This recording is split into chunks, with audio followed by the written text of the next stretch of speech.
शदीद चिलिंग जारी है। फैजाबाद के मुकाम पर शदीद चिलिंग जारी है। Oh my God. अपनी सारी ताकत रास्ता खोलने में लगानी है। चलो आगे बढ़ो।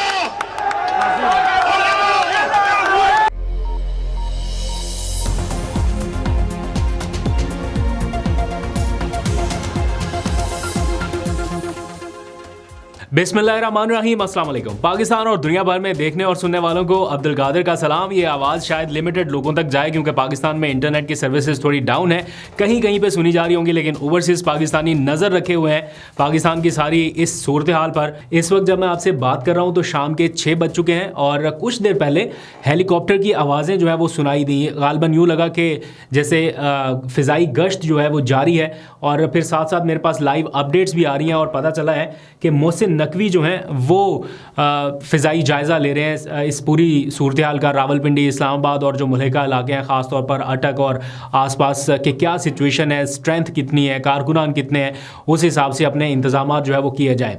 तो इस वक्त आपको पता है पूरे मुल्क से काफ़िले निकल चुके हैं। दिन भर क्या हुआ सुबह से लेके शाम 4-5 बजे तक, वो व्लॉग के अगले हिस्से में साथ ही डिस्कस कर लेते हैं। लेकिन अभी की जो लेटेस्ट अपडेट है वो मैं आपको बता देता हूँ। और लेटेस्ट अपडेट जैसे रिवायती तौर पे इस किस्म के एहतजाज की सूरत में देखने को मिलता है कि पुलिस रेजिस्ट करती है और उसके नतीजे में कारकुनान का रद्द-ए-अमल आता है, तो वो सिचुएशन अब नज़र आना शुरू हो गई है। और इब्तदाई तौर पर बताया गया है कि 3 मुख्तलिफ मकामात पर कारकुनान और पुलिस आमने सामने रही है और उसके नतीजे में कुछ विजुअल जो हैं वो सामने आ रहे हैं।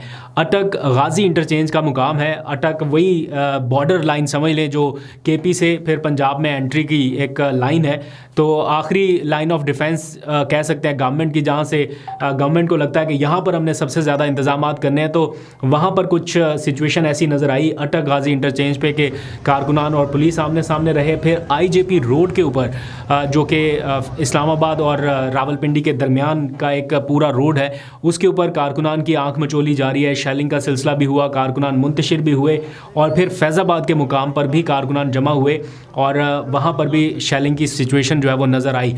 और इस वक्त जो लेटेस्ट अपडेट्स हैं वो ये कि वज़ीर आला खैबर पख्तूनख्वा अली अमीन गंडापुर ने कारकुनान को आगे बढ़ने की हिदायत कर दी है। हो सकता है सवाबी इंटरचेंज पे या जिस जगह पे क़याम करना है वहाँ पे ना रुका जाए कि कारकुनान एग्जॉस्ट ना हो जाए, थक ना जाए, तो कारकुनान को मुनज़्ज़म अंदाज में आगे बढ़ने की डायरेक्शन दे दी गई है और कहा गया है कि हमने मुनज़्ज़म होकर आगे बढ़ना है और तमाम रुकावटों को हटाना है। क्या कहा है गंडापुर ने, ये ज़रा सुन लीजिए। इसके बाद सुबह से लेके शाम तक की क्या अपडेट्स हैं वो व्लॉग के अगले हिस्से में डिस्कस करते हैं।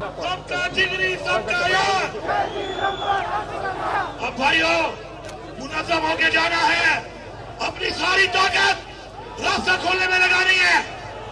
चलो आगे बढ़ो। तो इस वक्त की लेटेस्ट सिचुएशन क्या है कॉल के हवाले से? काफ़िले तो आपको पता है निकल पड़े हैं। अली अमीन गंडापुर के ऊपर सबकी नज़रें हैं। इस बार मौसर इंतज़ामात के साथ ये काफ़िले पूरे पाकिस्तान से निकल रहे हैं। रुकावटें हैं, रोकने की कोशिश है, पुलिस और कारकुनान आमने सामने है। कहीं पे कामयाबी मिल रही है, कहीं पे फरमाइशी गिरफ्तारियाँ भी हो रही हैं। हमने कुछ विजुअल्स देखे हैं, तो कुछ फरमाइशी ख़बरें आपको नज़र आएंगी टीवी चैनल्स के ऊपर और आप आसानी से असेस कर पाएंगे कि ये फरमाइशी खबर है। और कुछ फरमाइशी गिरफ्तारियां भी होंगी, विक्ट्री का निशान बनाते हुए, अपनी ही गाड़ी में गिरफ्तारी देते हुए कुछ लोग आपको नज़र आएंगे। वो पहले से भी तयशुदा चीज़ होती है कि जनाब इलाके का बंदा अपने एसएचओ से इतनी तो थोड़ी बहुत बना के रखता है किसी मुश्किल टाइम के लिए। तो कई फरमाइशी गिरफ्तारियां भी आपको देखने को मिल सकती हैं। ये नहीं कह रहा कि हो चुकी है, लेकिन आप नज़र रखिएगा, आपको बहुत आसानी से पता चल सकता है। इस वक्त की ताज़ा तरीन अपडेट क्या है मैं जल्दी से आपको बता देता हूँ। काफ़िले रास्तों में हैं, रुकावटें क्रॉस करने का सिलसिला रिवायती अंदाज है, वो जो क्रेन श्रेन लगा के रास्ते हटाने का वो जारी है।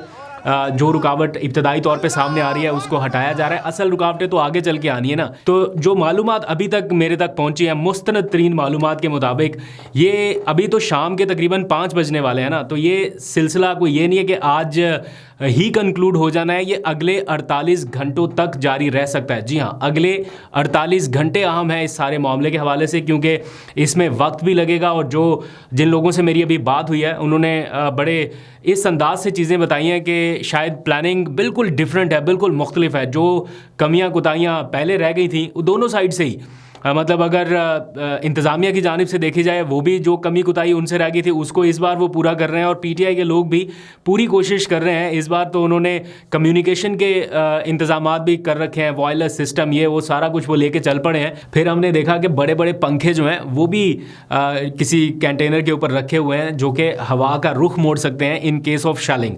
तो अली अमीन गंडापुर साहब की इस बार तैयारी काफ़ी बेहतर लग रही है, क्योंकि पिछली दफ़ा वो अब एक्सपीरियंस हो गए ना, 2 बार उन्होंने देखा कि शेलिंग ने उनका और कारकुनान का क्या हाल किया। तो इस बार मैं देख रहा हूँ कि तैयारी बेहतर कर रहे हैं कि इन केस शेलिंग होती है तो उसका धुआं जो है वो उनको मुतासिर ना कर सके, या उनके लोगों से दूर रखने के लिए ये बड़े बड़े हैवी ड्यूटी फैंस जो हैं वो इस्तेमाल किए जाएँ। फिर कुछ गाड़ियों में मैंने देखा सामान भी रखा हुआ है, मास्क हैं और बहुत सारी चीज़ें इब्तदाई तिब्बी इमदाद के लिए भी। तो पूरा इंतज़ाम करके इस बार निकले हैं। बाकी देखते हैं कि किस हद तक उनको कामयाबी मिलती है। 2 मकामात पर इतला आई है कि जनाब कुछ शेलिंग का कोई पुलिस और कारकुनान के आमने सामने आने का थोड़ा बहुत सिलसिला रहा। एक तो फैज़ाबाद के मुकाम पे भी और दूसरा ईसा खेल के मुकाम पे भी। ईसा खेल के कारकुनान ने रास्ता क्लियर करा लिया है और वो वहाँ से निकलने में कामयाब रहे हैं। फैज़ाबाद पे पुलिस की नफरी ज़रा ज़्यादा है और वैसे भी यहाँ पे लोग इंतज़ार कर रहे हैं कि केपी से काफ़िले आ जाए। हर बार ऐसा रहता था कि इस्लामाबाद रावलपिंडी के लोग पहले ही निकल आते थे, काफ़िले अभी रास्ते में होते तो ये लोग जो हैं वो गिरफ़्तार भी हो जाते और इनके साथ कुछ अच्छा सलूक नहीं रहा। तो इस बार इन्होंने स्ट्रैटेजी ये अपनाई है कि ये अगले 48 घंटे तक अपने आप को गिरफ्तारी से भी बचा के रखें और इनका मंजर आम पे आना फिर छुप जाना ये सारा सिलसिला भी तब तक जारी रहेगा जब तक इनको पीछे से सपोर्ट नहीं मिल जाती या केपीके के काफ़िले इस्लामाबाद के करीब नहीं पहुंच जाते। उस वक्त एक साथ मुझे लगता है कि ये लोग सारे निकलेंगे। पेशावर से सवाबी को अगर आप मैप में देखें कोई लगभग 1 घंटे से ज़ायद का ये सफ़र बनता है। अब जिस तरह काफ़िले की सूरत में निकले हैं तो शायद थोड़ा सा ज़्यादा लगे। काफ़िले सिर्फ यही नहीं है, फिर मियाँ वाली से, ईसा खेल से, फिर सी पैक के रास्ते से, बलूचिस्तान के काफ़िले और बहुत सारे इलाकों से लोग जो हैं वो ज्वाइन कर रहे हैं केपीके को। मुख्तलिफ जगहों से आके अपने आप को ब्लॉकेज करने से शायद ये स्ट्रैटेजी बेहतर हो कि सारे केपी से इकट्ठा मूव करें ज़्यादा स्ट्रेंथ में। फिर गुज़िश्ता रात क्रेन्स के साथ पेश आने वाले वाक़े के बाद कुछ अपडेट्स हैं।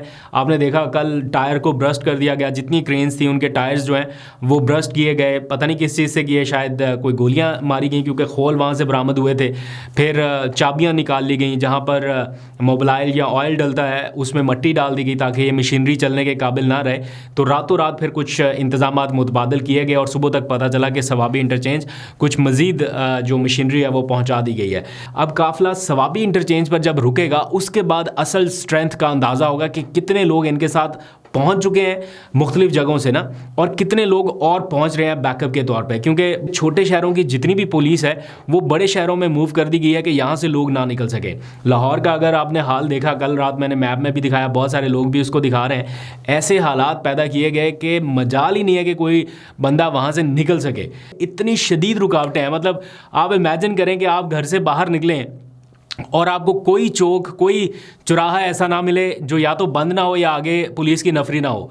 लेकिन इसके बावजूद भी लोग हर शहर से, हर जगह से निकलने की कोशिश कर रहे हैं, सामने रुकावटें देखते हुए भी, ये जानते बूझते हुए भी कि शायद गिरफ्तार हो जाएंगे या पकड़े जाएंगे। लेकिन इस बार लोग भी ये समझ रहे हैं कि या तो पूरे टाइम के लिए, हमेशा हमेशा के लिए ये खौफ दिल में बिठाए रखें कि घर से निकले तो गिरफ्तारी है, कहीं गए तो गिरफ्तारी है, या फिर वंस फॉर ऑल ये मामला कहीं किसी किनारे लगे। जो भी है देखा जाए। मुझे नहीं लगता कि कोई और सियासी पार्टी इस किस्म के हालात में, जब आपको पता है कि एक वाज़े कन्फ्रंटेशन हो रही है और आगे पूरी रियासती ताकत आपका सामना करने के लिए तैयार है, मतलब कोई हरबा छोड़ा नहीं है, इन हालात में भी लोग जो है वो मुकाबले के लिए अगर निकल रहे हैं तो ये कोई और सियासी पार्टी नहीं कर सकती जिसके पास इतनी बड़ी अवामी पावर ना हो। तो इमरान खान अक्सर कहा करते थे कि मेरे पास स्ट्रीट पावर है, सबसे ज़्यादा स्ट्रीट पावर। तो उनका दावा किस हद तक दुरुस्त था इसका भी अभी पता चल जाएगा। ओवरसीज़ कम्युनिटी भी मैंने देखा बड़ी तादाद में निकल रही है और डेमॉन्स्ट्रेशन जो है वो अब से लेके आने वाले 12 घंटों में आपको नज़र आएंगे, विजुअल्स आपको नज़र आएंगे। पता चलेगा